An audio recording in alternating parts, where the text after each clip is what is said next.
2 meurtres sordides sont commis dans des petites localités situées à des centaines de kilomètres l'une de l'autre. Ces crimes semblent avoir été commis au hasard et n'avoir aucun lien apparent. C'est en cherchant le mobile de ces crimes que les enquêteurs font une découverte troublante. Les 2 homicides sont le fait d'un réseau criminel très bien organisé.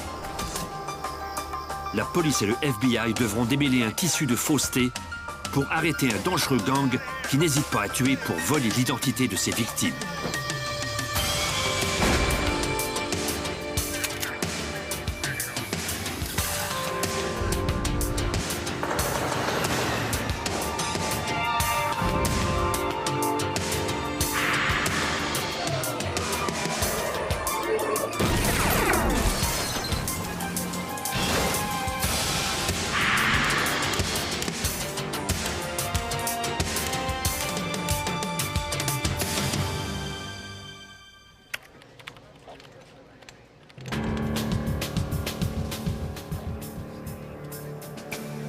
À 3 heures du matin, le 10 mars, le bureau du shérif d'Henderson County au Kentucky reçut un appel étrange.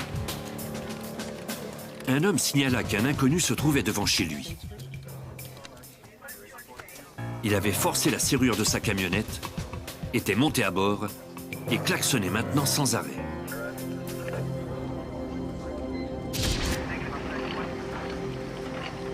Quand les policiers arrivèrent sur place, ils constatèrent que l'inconnu en question était un homme de 62 ans. Il était trempé et souffrait d'hypothermie grave. Il s'appelait Richard Dorman.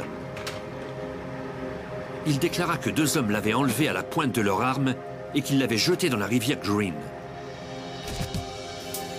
Il dit qu'il était monté dans la camionnette et s'était mis à klaxonner dans l'espoir que quelqu'un lui vienne en aide. Les policiers le conduisirent à l'hôpital. Le lieutenant Frank Drop, du bureau du shérif d'Henderson County, interrogea Richard Dorman. Même si le nom de l'homme ne lui disait rien, il était sûr de l'avoir déjà vu. Il était entre 2 et 3 heures du matin quand nous sommes arrivés à l'hôpital. Dès que j'ai vu ce type, j'ai trouvé qu'il ressemblait à l'homme que j'avais vu sur la photo. La photo provenait de la caméra de surveillance d'une banque. Drop recherchait le mystérieux homme depuis 4 semaines après qu'on l'eût dépêché d'urgence à une ferme. Le fermier Jack Norris vivait seul.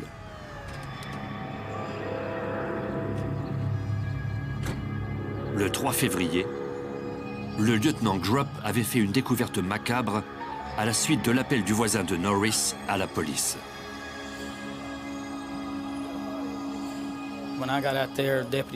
En arrivant sur place, les policiers m'ont conduit au bâtiment où le fermier conservait son foin.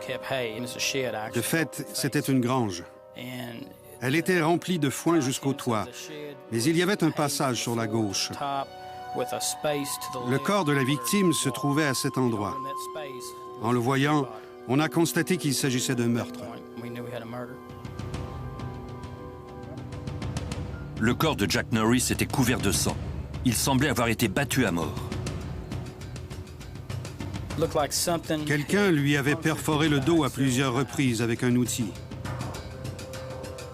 Il y avait une pioche près de l'entrée. En l'examinant, on a vu qu'il y avait du sang frais sur le manche. Il y en avait aussi sur les 2 premiers centimètres de la pioche elle-même.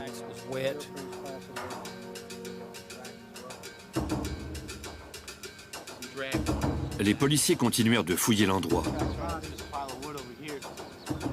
Près d'un tas de bois, Drop trouva des traces de sang séchées sous des brindilles de foin. En examinant de plus près, j'ai vu du sang sur le tas de bois et juste à côté. Ça m'indiquait que le point d'impact se trouvait à cet endroit, que c'était la scène du crime. Drop trouva alors une barre d'acier près du tas de bois. Elle était tachée de sang. L'individu qui s'était emparé d'un objet aussi lourd pour frapper un homme à la tête était, à mon sens, très en colère, extrêmement agressif. Il avait dû utiliser toutes ses forces pour le frapper, et il l'avait fait intentionnellement. Les enquêteurs fouillèrent ensuite la maison de la victime. Ils espéraient y trouver un indice qui donnerait un sens à ce crime incompréhensible. La maison de Norris avait été saccagée. Tous les tiroirs avaient été ouverts et fouillés. Le coupable avait pris son temps. Ou alors, ils étaient plusieurs à fouiller les lieux. Bien que le meurtrier eût mis la chambre à sac, aucun objet de valeur ne semblait avoir disparu. De fait, on avait trouvé le portefeuille de la victime dans la poche de son pantalon. Une des choses qui nous a frappés, c'était le fait que les calendriers étaient encore à la feuille du 31 janvier, soit le dimanche. Ils n'avaient pas été mis au 1er février. Cela nous poussait à croire que le meurtre avait été commis dans la matinée du lundi. Plus tard, on a examiné les lettres qui se trouvaient dans la boîte aux lettres et constaté que Norris n'avait pas pris son courrier du lundi.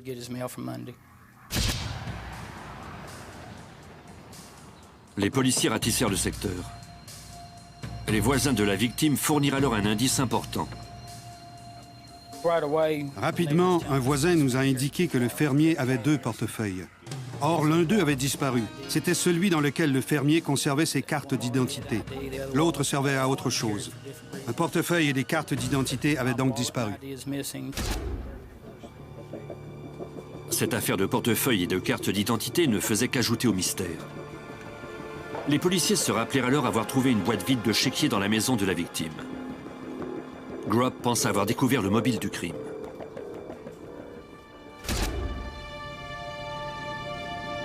La nouvelle du meurtre de Norris se propagea rapidement. Les habitants de la localité avaient peur. Qui avait commis cet homicide et pourquoi?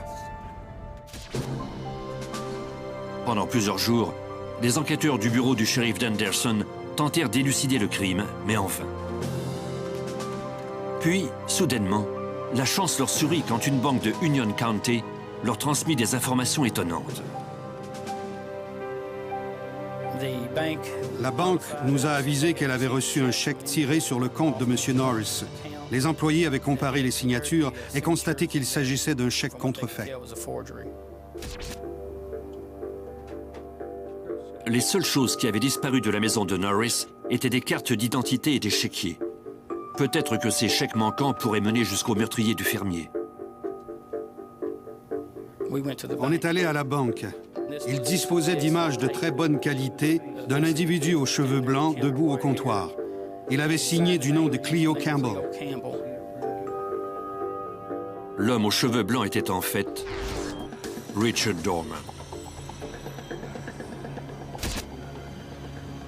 Quelques heures après le meurtre de Jack Norris, Dorman, sous le pseudonyme de Cleo Campbell, était venu encaisser un chèque au montant de 1100 $ tiré sur le compte de Norris, soit le solde exact du compte de la victime. Le lieutenant Grubb savait maintenant qui était Dorman. Mais pourquoi ce dernier avait-il utilisé le pseudonyme de Cleo Campbell? Dès qu'il avait mis la main sur la photo du suspect, Grubb avait fait des recherches sur ce Campbell. On a vérifié dans les comtés aux alentours pour voir s'il n'y avait pas un certain Cleo Campbell. Aucun Cleo Campbell ne correspondait à la description de l'homme. On a ensuite regardé sur Internet s'il n'y avait pas de Cleo Campbell à l'échelle du pays.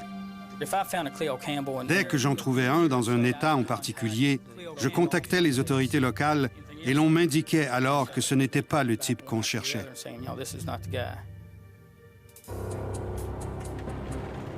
Les enquêteurs cherchèrent Campbell pendant des semaines, mais sans succès. C'était comme si cet homme n'avait jamais existé. Grubb apprit finalement que Campbell était en fait la victime d'un cambriolage en Alabama.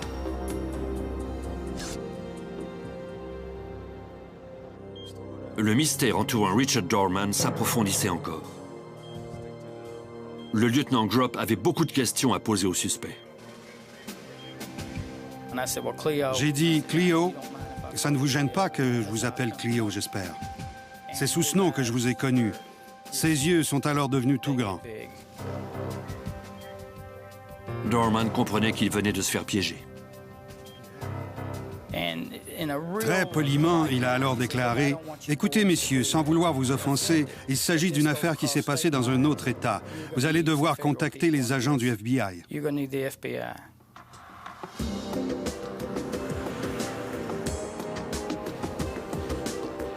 Le lieutenant Grupp appela alors le FBI. C'est l'agent spécial Paul Pape qui fut dépêché sur place pour interroger Richard Dorman. Celui-ci se lança alors dans une histoire incroyable. Il déclare à l'agent qu'il avait accepté de rencontrer un certain Charlie Stewart au relais routier de Clarksville, au Tennessee. Charlie Stewart, selon Dorman, était le chef d'un groupe de criminels qui volaient des chèques et qui les encaissaient sous des noms d'emprunt. Il ajouta que son rôle, à lui, se limitait à encaisser des chèques. Charlie Stewart avait fourni des cartes d'identité à Dorman et lui avait remis un chèque de Norris. La veille du jour où on l'avait enlevé, on avait dit à Dorman que Charlie voulait discuter d'un problème avec lui. L'agent spécial Paul Pape. Il attendait Charlie Stewart quand un jeune homme s'est approché de sa voiture et lui a demandé s'il était Richard Dorman. Et Dorman a alors dit « Oui, c'est moi, comme voulez-vous ». Le jeune homme a alors sauté sur Dorman et a essayé de l'immobiliser avec un pistolet paralysant. Un autre homme plus âgé est ensuite arrivé près de la voiture. Il pointait un petit pistolet Derringer sur Dorman. En voyant l'arme, Dorman a arrêté de leur résister et leur a demandé ce qu'il lui voulait. Les deux hommes lui ont alors dit que Charlie voulait le voir.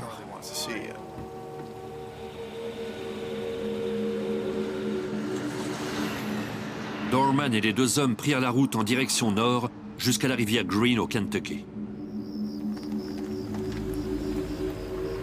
Selon Dorman, ils se sont alors rangés au bord d'une route de terre, juste à côté de la rivière. Ils ont fait descendre Dorman de la voiture et ils lui ont donné une cigarette. Ensuite, le plus vieux des deux hommes a dit qu'ils allaient le conduire à Charlie, mais qu'avant, Dorman devait monter dans le coffre de la voiture. Dorman était bien forcé d'obéir. Les deux hommes le forcèrent alors à leur remettre son portefeuille.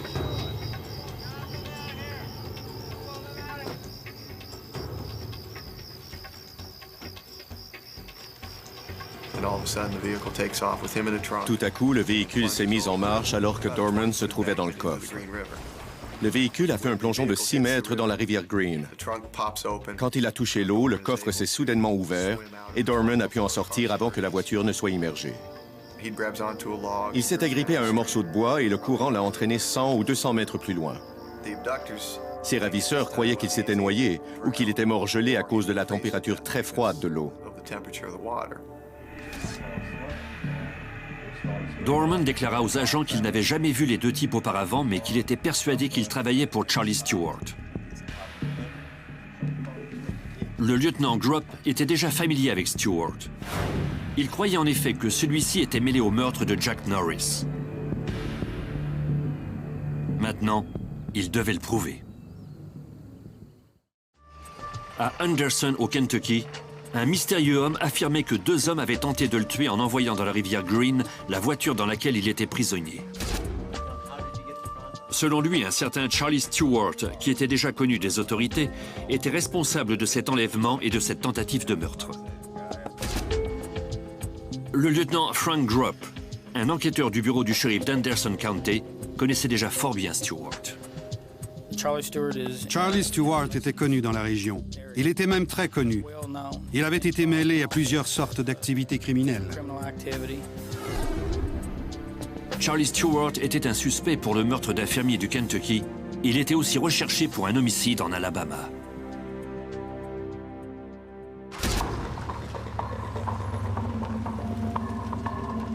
Dans la matinée du 8 février en Alabama, 5 jours après la découverte du corps de Norris au Kentucky, un agent de Morgan County avait été dépêché à la carrière de pierre de Gum Pond à la suite d'un appel.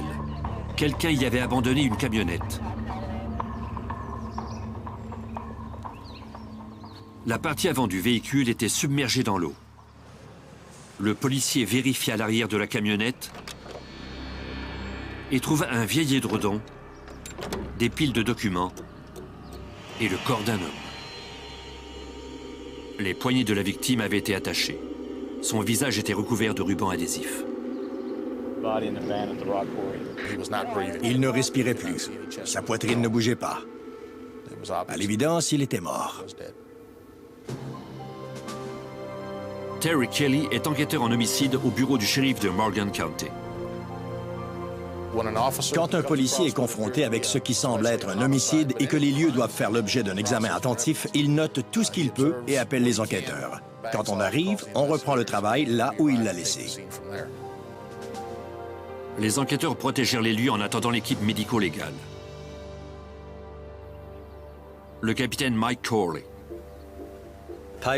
Il n'est pas facile de rester patient quand on travaille sur un cas comme celui-là, mais on savait que si on détruisait ou qu'on modifiait des indices, cela pourrait avoir des conséquences désastreuses en cours. L'équipe d'experts arriva à la carrière de pierre. La victime était un homme de race blanche. Il était dans la fin de la quarantaine ou au début de la cinquantaine. Les techniciens ont commencé leur travail, c'est-à-dire prendre des photographies et des mesures et chercher sur le véhicule des empreintes digitales d'assez bonne qualité pour être comparées ultérieurement. Les enquêteurs ouvrirent l'autre portière et virent alors une couverture de couleur foncée.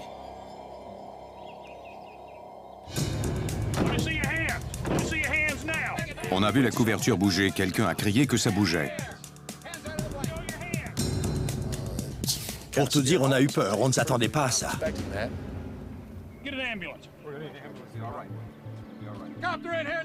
Sous la couverture se trouvait une femme. Elle avait été sauvagement battue.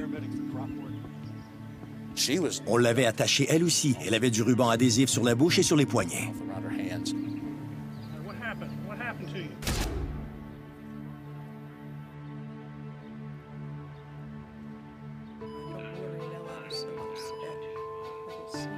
Les policiers interrogèrent la victime, Florence Nichols. Elle leur raconta ce qui était arrivé. Son fils James et elle étaient rentrés à la maison après être allés au marché aux puces. James était un marchand. Il avait une petite boutique familiale où il vendait des armes, des guitares et d'autres instruments de musique. Sa mère et lui vivaient ensemble à Evansville depuis presque toujours. Quelques minutes plus tard, quelqu'un avait frappé à leur porte. C'était un jeune homme qui disait s'être égaré. Il était entré de force dans la maison. Ensuite, il avait attaqué la femme.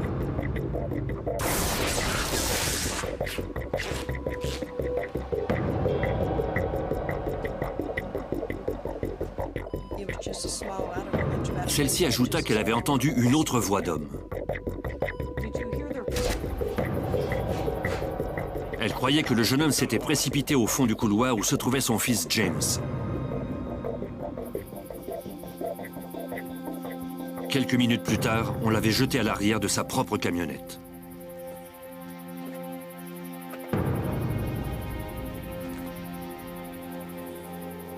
On avait ensuite jeté quelque chose de très lourd sur elle. C'était le corps de son fils.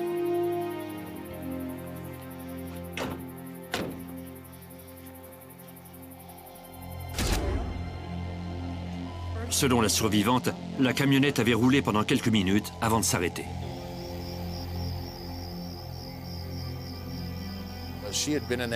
Elle était restée environ 15 ou 16 heures dans la camionnette, selon nos calculs.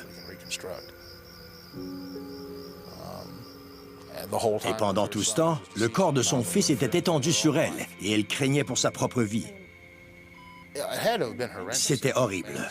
Elle savait au fond d'elle-même que ces individus avaient voulu la tuer. Je crois qu'elle n'en a jamais douté.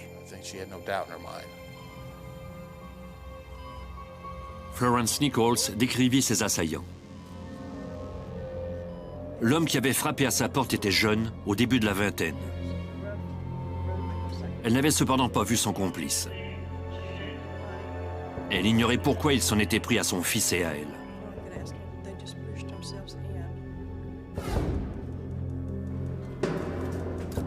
Les enquêteurs fouillèrent la maison des Nichols. Rien ne semblait manquer. Ils avaient une assez grosse collection d'armes à feu. En outre, il y avait plusieurs couteaux de collection, autant de choses qui auraient dû intéresser des voleurs, mais qui étaient restés là. Ça ne semblait pas être un vol. Et si ce n'était pas le cas, pourquoi avaient-ils tué quelqu'un? Quel était leur motif? Qu'est-ce qui s'était passé? C'était, du moins au début, une affaire très étrange.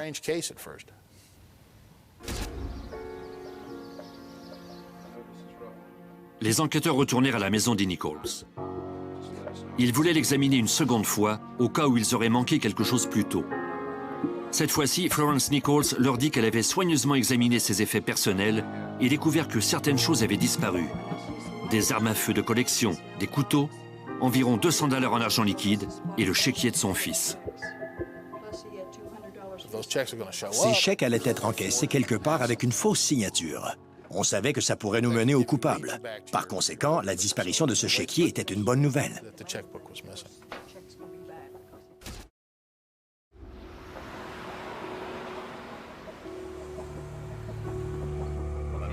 Le FBI et la police enquêtaient maintenant sur 2 homicides et une série de vols qu'ils soupçonnaient d'être reliés à Charlie Stewart.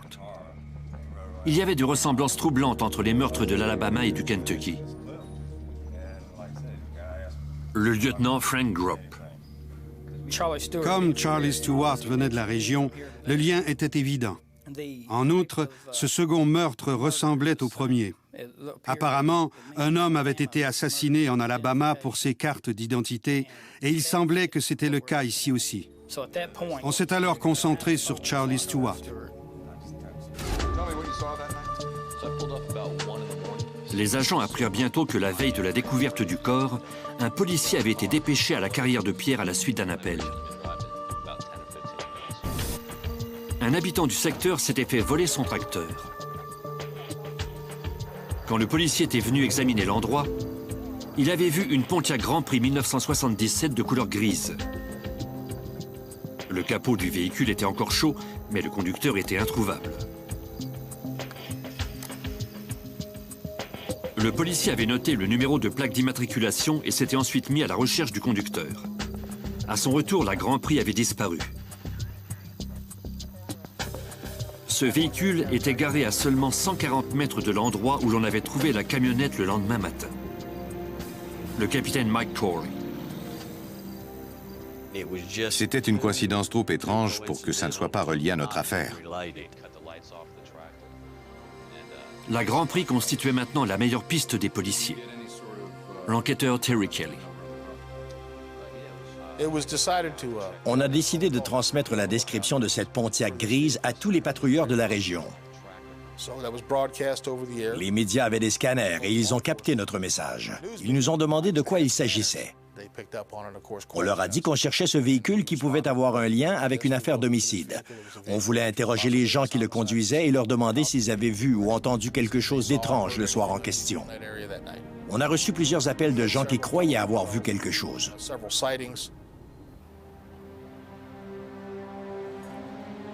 Malheureusement, ces informations ne menèrent à rien.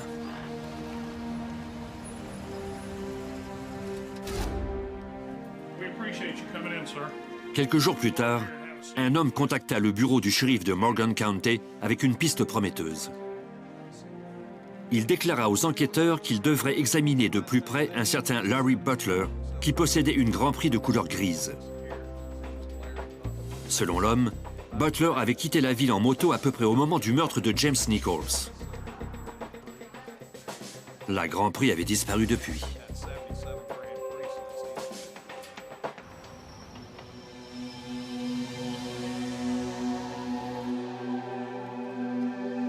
En fouillant pour trouver le dossier criminel de Butler, les policiers constatèrent qu'il s'agissait d'un nom d'emprunt.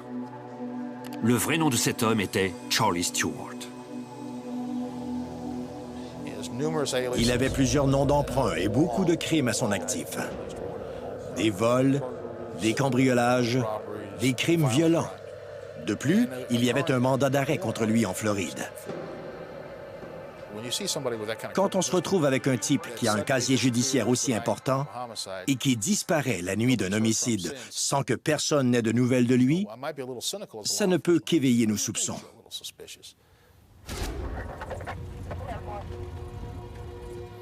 Le lieutenant Chuck Zanda, du bureau du shérif de Morgan County, se rendit à plusieurs reprises à la caravane où vivait Stewart, dans un secteur isolé. Chaque fois, la femme de Stewart déclara aux policiers qu'elle n'avait pas la moindre idée de l'endroit où il se trouvait. Les enquêteurs interrogèrent également les voisins de Stewart. On a appris que Charlie Stewart avait demandé à l'un de ses voisins d'encaisser un chèque tiré sur le compte bancaire d'un homme mort. Bien entendu, cette information n'a pas manqué de nous intéresser. Ce voisin craignait beaucoup Stewart. Il était convaincu que Stewart mettrait le feu à sa caravane et qu'il attendrait qu'il en sorte pour l'abattre, selon ses propres termes. C'est vous dire à quel point Stewart était un homme dur. Le voisin ajouta que la veille du meurtre de Nichols, il avait vu Stewart à bord de sa Grand Prix avec 2 autres hommes. Malheureusement, il n'avait pas vu leur visage. Les agents et la police se retrouvaient à nouveau dans une impasse.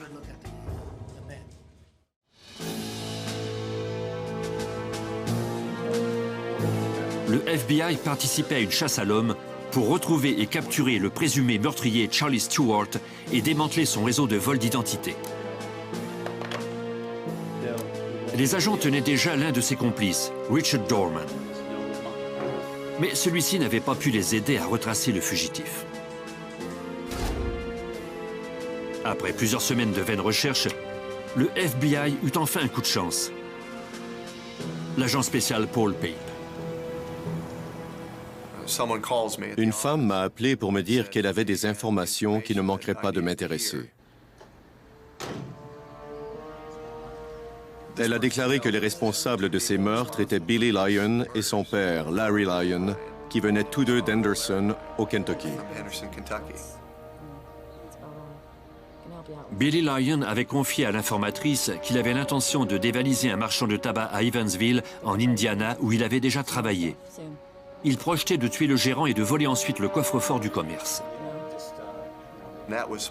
Cela devait arriver sous peu. C'était donc extrêmement urgent.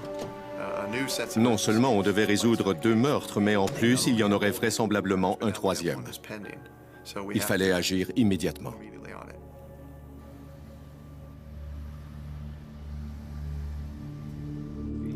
Le lieutenant Frank Grubb, du bureau du shérif d'Henderson County au Kentucky.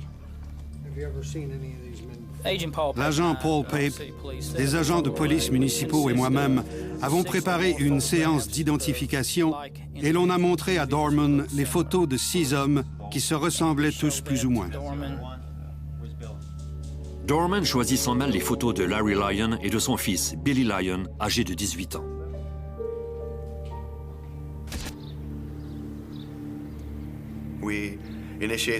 On a mis sous surveillance la maison de Billy Lyon à Evansville, en Indiana, avec l'aide du FBI et de la police d'Evansville. On surveillait également celle de Larry Lyon à Henderson, au Kentucky. On comptait obtenir des mandats de perquisition de ces maisons et des voitures et des mandats d'arrêt des 2 suspects.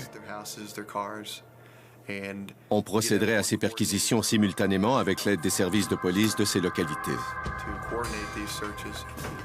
Mais comme ça arrive souvent, ce plan n'a pas fonctionné. Billy Lyon quitta sa maison et prit la route en direction d'Henderson, où son père vivait. On devait maintenant prendre une décision. Allions-nous laisser Billy Lyon partir au risque de le perdre ou au risque qu'il rejoigne Larry Lyon et qu'il commette ce meurtre au magasin de tabac?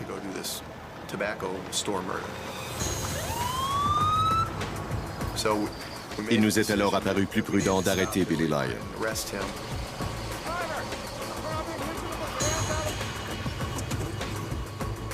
Peu de temps après l'arrivée de Billy Lyon au Kentucky, les agents du service de police d'Henderson County l'ont forcé à se ranger avec l'aide de policiers en civil d'Evansville et d'agents du FBI.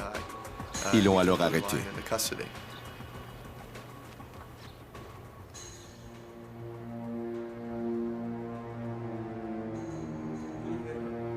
Les agents interrogèrent Billy Lyon au poste de police d'Evansville.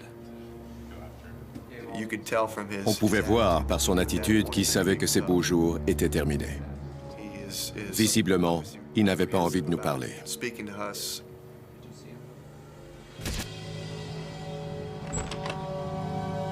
Pendant l'interrogatoire de Billy, les policiers d'Anderson surveillaient toujours la maison de son père.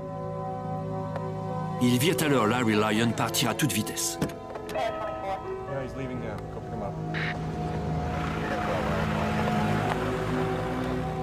Les autorités craignaient que Lyon n'ait appris la nouvelle de l'arrestation de son fils et qu'il ne tente maintenant de s'enfuir.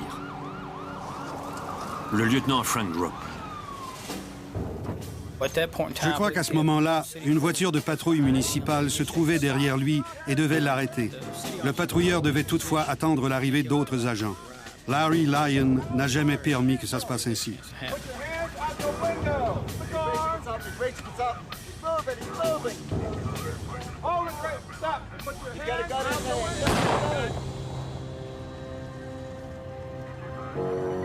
Après qu'il ait retourné son arme contre lui, Larry Lyon fut conduit d'urgence à l'hôpital d'Evansville où l'on constata son décès.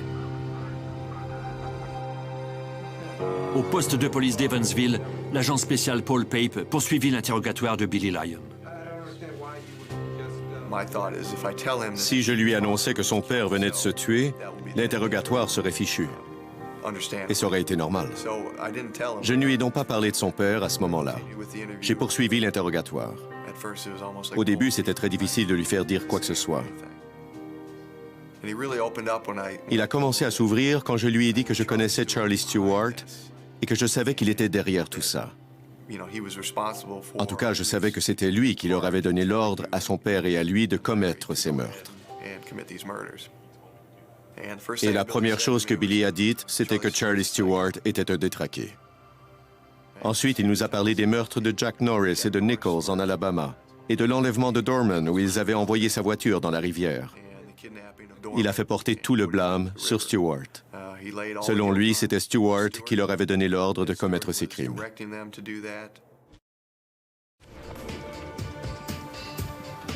Une escouade spéciale composée d'agents du FBI et de policiers fit alors un raid dans la caravane de Stewart.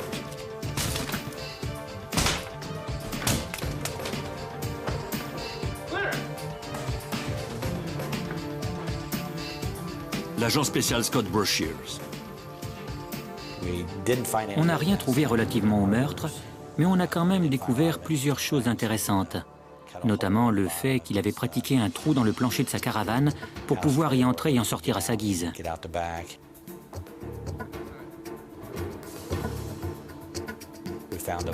On a ensuite vu une camionnette dans les buissons qu'on n'avait pas remarqué à notre arrivée. Il y avait comme un fil de téléphone qui lui permettait de communiquer avec sa caravane. À l'intérieur, les agents trouvèrent 20 armes à feu et des munitions. Il aurait pu se servir de cette camionnette comme d'un bunker et tenir les policiers à distance pendant un bon bout de temps. Il ne serait pas facile de le capturer quand on finirait par le trouver. Il y aurait certainement une confrontation. Apparemment, Stewart se préparait à cette menace d'arrestation depuis déjà longtemps. Et maintenant, il était introuvable. Comme Charlie Stewart vivait dans mon secteur, c'est à moi que revenait la responsabilité de le trouver.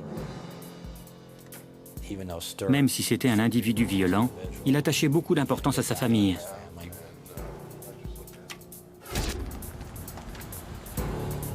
Le temps passait et les agents continuaient d'exercer de la pression sur la femme de Stewart. Celle-ci continuait à affirmer qu'elle n'avait pas eu de nouvelles de lui. Nos informateurs nous ont appris qu'elle avait très peur de son mari.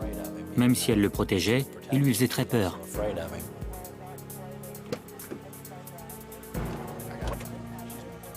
Quelques mois s'écoulèrent sans trace de Stewart. C'était très décevant. On devait travailler d'arrache-pied et suivre des pistes le plus vite possible. On cherchait dans tous les endroits auxquels on pouvait penser. Après près d'un an, le cas de Stewart fit l'objet d'une émission diffusée à l'échelle nationale. On a obtenu très peu de renseignements, ce qui est inhabituel. D'habitude, on en a énormément, mais ce ne sont pas toujours des pistes prometteuses et l'on doit choisir les plus intéressantes. Quand on a vu qu'on en avait aussi peu, on s'est dit qu'il devait se cacher quelque part au Kentucky, qu'il connaissait comme le fond de sa poche, ou en Alabama.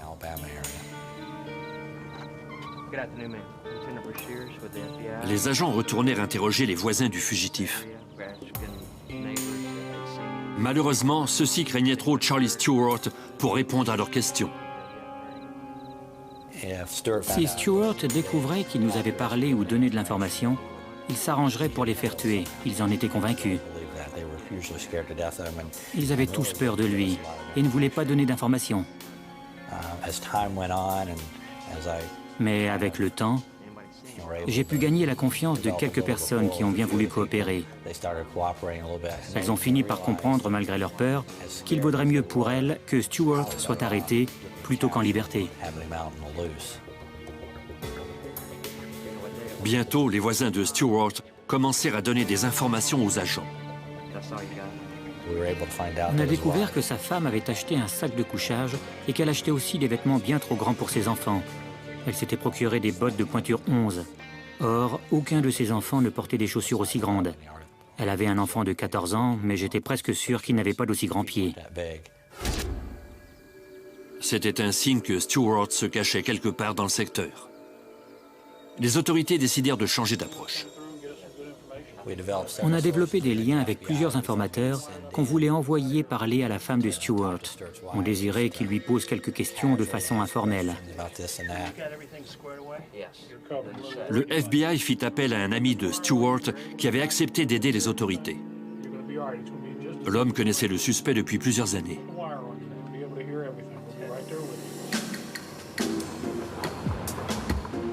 Il accepta de porter un micro pour que les agents puissent écouter sa conversation avec la femme de Stewart. On était sur le qui-vive. On était presque sûr que Stewart serait sur place. L'ami de Stewart s'approcha de la caravane.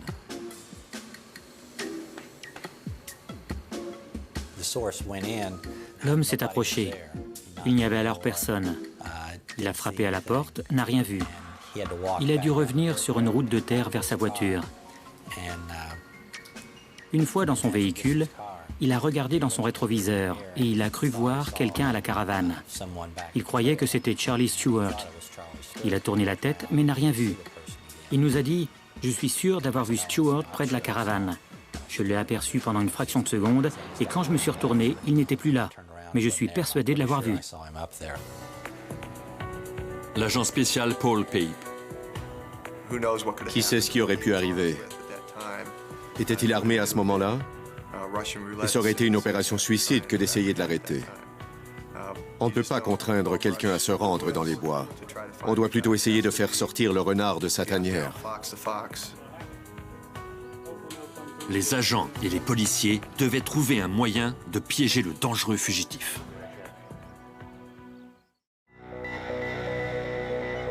Le fugitif Charles Stewart était recherché pour fraude bancaire, enlèvement, meurtre sur commande et meurtre. Le FBI et les autorités de l'Alabama croyaient qu'il se cachait quelque part dans la forêt derrière sa caravane. L'agent spécial Scott Broshears.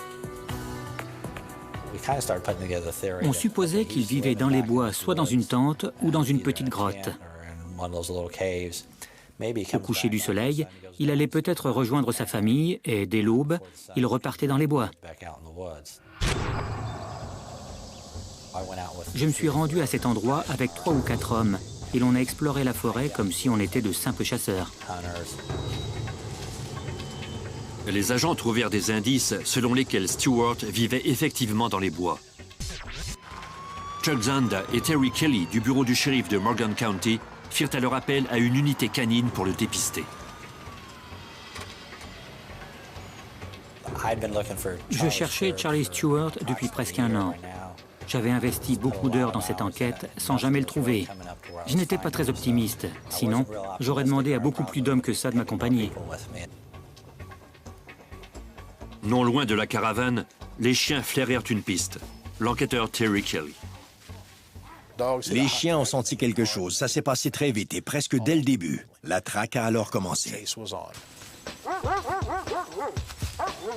Les chiens nous ont entraînés au pied d'un arbre en jappant. Ça nous a effrayés un peu. On craignait qu'ils ne soient dans l'arbre. On a alors vu un abri de chasse.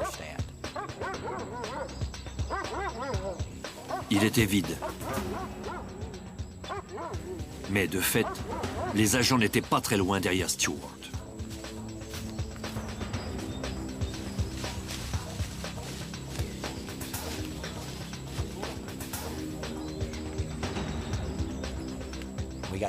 On a descendu un peu dans le ravin et les chiens ont trouvé une grotte. On était prudents parce qu'on ignorait ce qu'il y avait à l'intérieur. Les chiens sont entrés pour ressortir peu de temps après. La grotte n'était pas profonde. Avec nos torches électriques, on a pu voir à l'intérieur. Il y avait de la nourriture fraîche, un sac de couchage et du matériel de camping. Stewart ne pouvait pas être très loin. Tout à coup, on a vu Scott Brashears arriver à travers champs, à bout de souffle.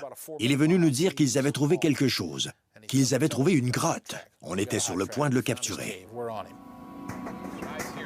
Le capitaine Mike Corley. J'ai aussitôt appelé toutes les personnes qui étaient de service ce jour-là. J'ai demandé qu'on envoie l'unité aérienne. J'ai commencé à mettre les choses en place. La police d'État a répondu à notre appel, de même que les bureaux des shérifs locaux. Ils ont essayé de boucler le périmètre autour de ce secteur boisé de 3 sur 8 kilomètres. Entre 20 et 30 de mes agents étaient sur place.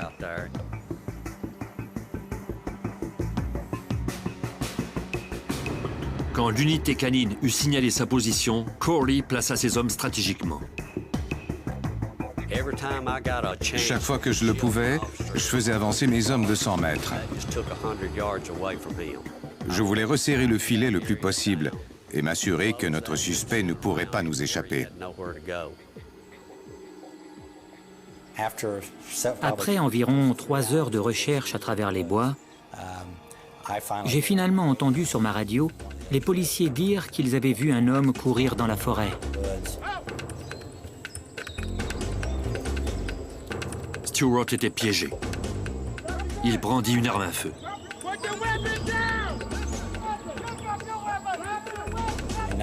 Ça a été le point culminant de nos recherches. Au moment où les policiers nous ont annoncé qu'ils l'avaient piégé, j'ai entendu des coups de feu. Où était-il? Je ne savais pas si l'un de nos hommes ou quelqu'un de l'unité canine avait été touché. Mais quelques secondes plus tard, j'ai appris que personne n'avait été blessé et que Stewart avait été capturé.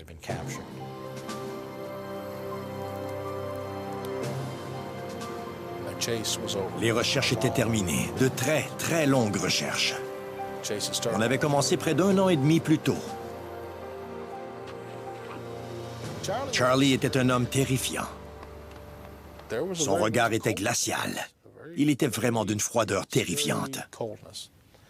Je suis vraiment heureux qu'il soit en détention.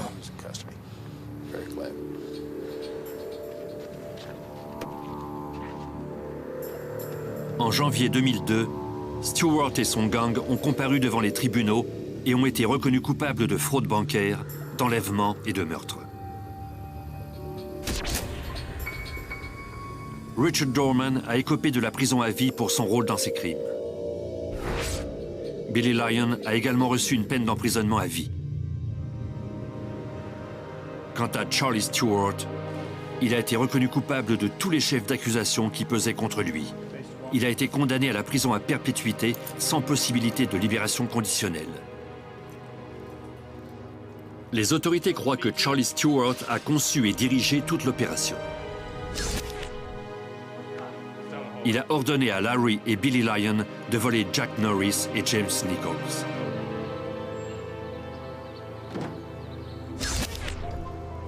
Ensuite, il a donné les cartes d'identité et les chéquiers des victimes à Richard Dorman, le 4e membre du gang, afin que celui-ci puisse vider leur compte bancaire. Stewart choisissait soigneusement ses victimes en fonction de leur ressemblance avec Dorman. C'était une façon de procéder étrange et inquiétante. 2 innocents sont morts simplement à cause de leur apparence physique. L'enquête menée sans relâche par les policiers et les agents du FBI a permis de mettre les membres de ce réseau derrière les barreaux pour le restant de leur jour.